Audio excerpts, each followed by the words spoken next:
Assassin's Creed Shadows finally elevates the gameplay in some interesting ways thanks to new tech used in the upgraded Anvil engine, which will make stealth and combat more interesting. We learned about the skill system and how it works for both characters and way more. So if you are hyped or curious about Assassin's Creed Shadows, leave a like to show your support and let's go. So Shadows is not only a cool name for the new game, it also makes gameplay sense, because the game will have a new global illumination system where lights and shadows affect the enemy's vision. We can now namely hide in shadows and even create darkness by destroying lanterns or killing torch carriers. Yes, they're gonna take a ton of things from the Splinter Cell series, where you could also hide in the shadows and become hard to see for enemies, or create your own shadows by destroying lamps. I think this is pretty exciting, like it will create way more interesting stealth approaches instead of just looking for the nearby tall grass or haystack. There will also be a light meter on the UI that shows you how well concealed you are, from fully visible to completely hidden. In a previous video, I already talked about the fact that there will be no raven or bird this time to help you easily tag enemies, so we are way more grounded.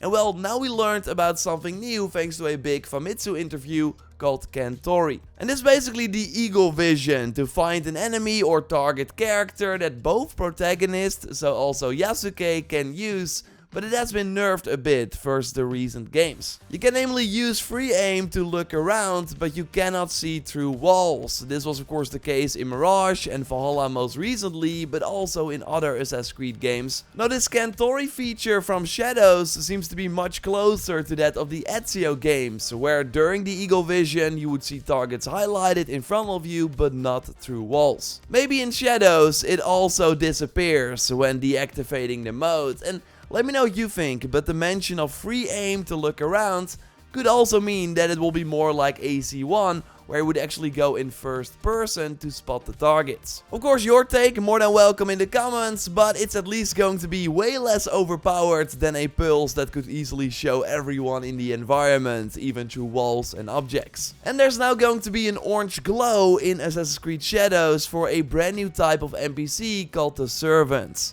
They rank between civilians and enemies, and while they cannot fight, they're able to call in reinforcements and raise alarms. They have their own patrol routes and carry lanterns at night. So while again they won't do any damage, they do sound quite annoying, and it will probably be smart to especially keep an eye out for those characters. So maybe this means that the other guards can sound the alarm, which would be interesting. Again, we're getting some pretty cool new additions to stealth here. And maybe you are like, oh, these servants are just civilians, they won't do any harm. I will choose to knock them out instead. Well, that's possible. In the recent games, you of course had to unequip weapons, play unarmed, and then all your assassinations would cause you to knock out an enemy instead. In Mirage, you could only do this when you were still playing a younger Basim before becoming a hidden one. Well, now in Shadows, there should be the option to knock out foes when performing a stealth takedown, allowing for a more pacifist playthrough. So probably when approaching a target, you can choose either a lethal or non-lethal takedown, as we've seen in many other stealth games and also The Last of Us, for example. Really cool addition to Assassin's Creed Shadows in my opinion. Let me know if you will do a pacifist playthrough yourself. And this, by the way, seems possible with both characters. We learned some extra details about the similarities and differences. Of course, real quick, subscribe if you haven't already to not miss anything Assassin's Creed Shadows related. And I'm doing a giveaway for the Ultimate Edition of the game. Become a subscriber first and then enter via the link in the pinned comment. One important detail is that Yasuke and Naue have individual skill trees and gear, but they share XP, collected weapons and resources. So even when you only play one character, you will still level up the other,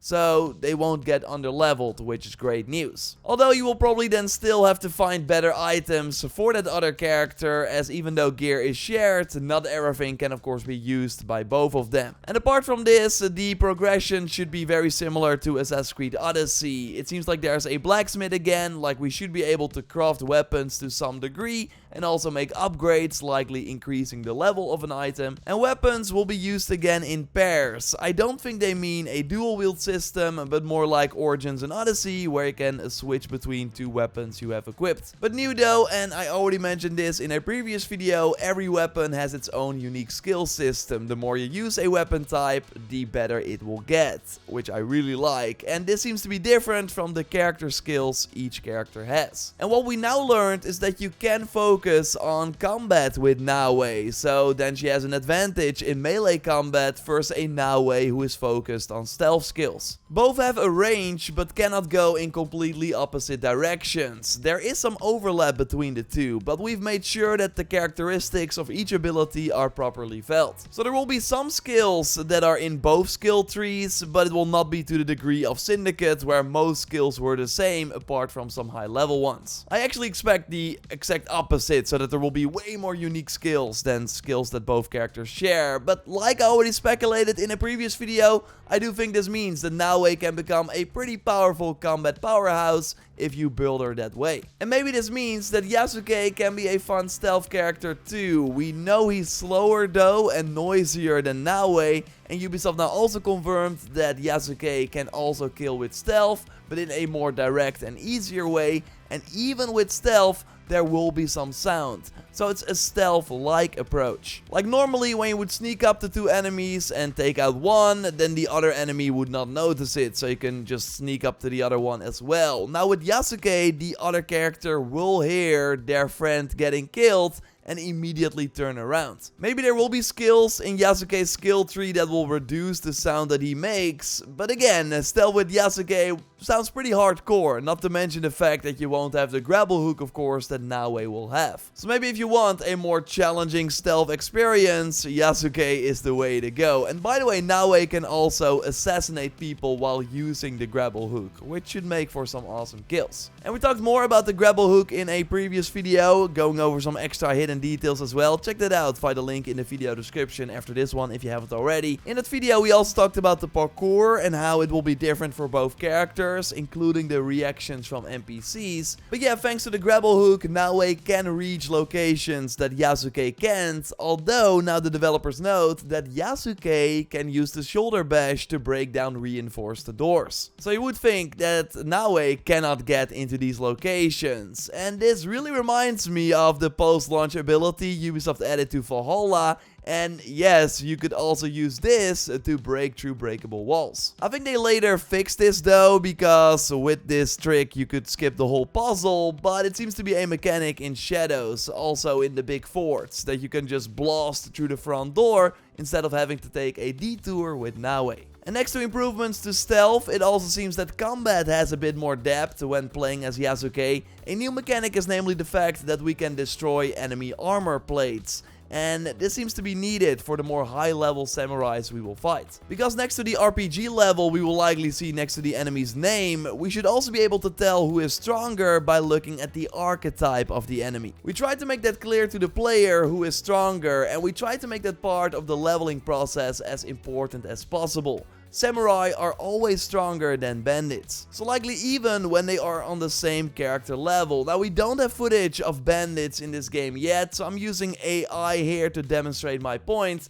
But yeah, because they have less protection, they should be more easily killed than a samurai that we have to strip of their armor plates first. They also note that monks will be an enemy type that of course don't use any armor plates, so will likely take way more damage when we are able to strike them, but that is probably harder thanks to the techniques they use. And this form of destruction also translates to the environment. One cool thing, by the way, thanks to the new technology of the upgraded Anvil engine, is that just like in the trailer, we will be able to see the enemy's shadow through the Sochi doors. While again, we can't see their silhouette through walls or doors with the new Eagle Vision. But yeah, soon after that we see Yasuke destroy the door, which is just one of the things he can do with the Kanabo, as markets in the game can also be destroyed if we want to cause some destruction. And they mentioned Fruit Ninja as a comparison to how accurate katana slashes will be in the environment, but for me Metal Gear Rising comes to mind,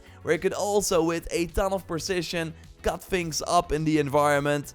Something like this, or at least where you will see the marks and things will break in a realistic way, should be in shadows as well. But we of course have to wait and see how it looks in action, which will likely be on June 10th or a bit before that. I will of course keep you posted, so subscribe to not miss anything Assassin's Creed Shadows related. Still got some other info that I want to share in a future video, so stay tuned for that. A like would really help me out, and check out that previous video with hidden details by clicking on the screen. I will speak to you very soon. Goodbye.